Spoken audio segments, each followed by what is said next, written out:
d'après l'apôtre Paul, le même mystère qui existe dans le mariage est exactement le même qui existe entre Dieu et l'Église. Donc lorsque quelqu'un s'immisce dans un mariage, il joue le même rôle que le diable joue entre Dieu et son Église.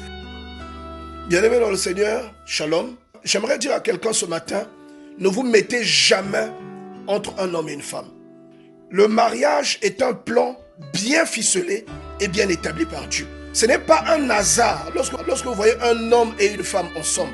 La Bible vous raconte dans Genèse chapitre 2, à partir du verset 21, que Dieu a dû ouvrir l'homme et extraire une côte pour fabriquer la femme. On lit la Bible d'une façon littéraire. On oublie que la Bible contient des allégories. Il y a beaucoup de métaphores dans la Bible.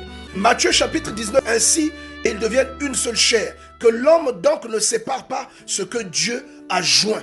Et il y a beaucoup parmi nous qui vont de malédiction en malédiction. C'est une malédiction qui n'est peut-être pas encore illustrée aujourd'hui, mais vous la connaîtrez, vos enfants la connaîtront. Cette malédiction est due au fait que vous vous êtes mis au milieu de ce que Dieu a joint. La Bible dit que quand Jésus parlait, on ne le comprenait pas. Beaucoup de gens, quand il a dit qu'il détruirait le temple, ils ont pensé qu'il parlait du temple de Jérusalem. Lorsqu'on vous dit qu'on a ouvert une partie de l'homme, qu'on a extrait la côte de l'homme pour fabriquer la femme, vous devez comprendre que le Seigneur est en train de vous dire qu'un homme et sa femme, c'est une seule chair. Et la Bible le précise. Et au verset 24, la Bible dit, c'est pourquoi l'homme quittera son père et sa mère et s'attachera à sa femme. Et les deux deviendront une seule chair. C'est pourquoi les personnes qui sortent avec les maris des autres, faites attention. La relation qui existe entre Dieu et l'Église est une relation qui est constamment combattue par le diable. Le diable n'arrête pas de combattre pour chercher à interrompre cette relation. Et c'est le même phénomène qui a lieu lorsqu'il s'agit du mariage.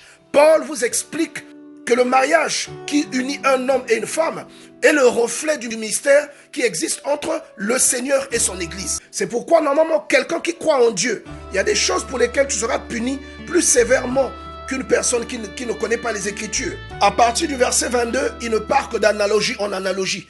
Il explique l'analogie qui existe entre l'Église, le Seigneur et entre l'homme et la femme. Il dit que la femme doit être soumise à l'homme et il explique que c'est à cause du mystère de la soumission de l'Église au Seigneur. Et il dit que l'homme doit aimer sa femme comme Christ a aimé l'Église. Donc le mariage est une institution divine, c'est un mystère, c'est une unification divine. Et quand vous vous mettez ensemble et que quelqu'un a le malheur de se mettre au milieu de vous, même si les représailles ne sont pas immédiates, mais il y a une série de malédictions qui peut s'illustrer dans la vie de la personne qui est l'auteur de ce trouble. Le Seigneur traite les briseurs de foyer exactement comme il traite le diable.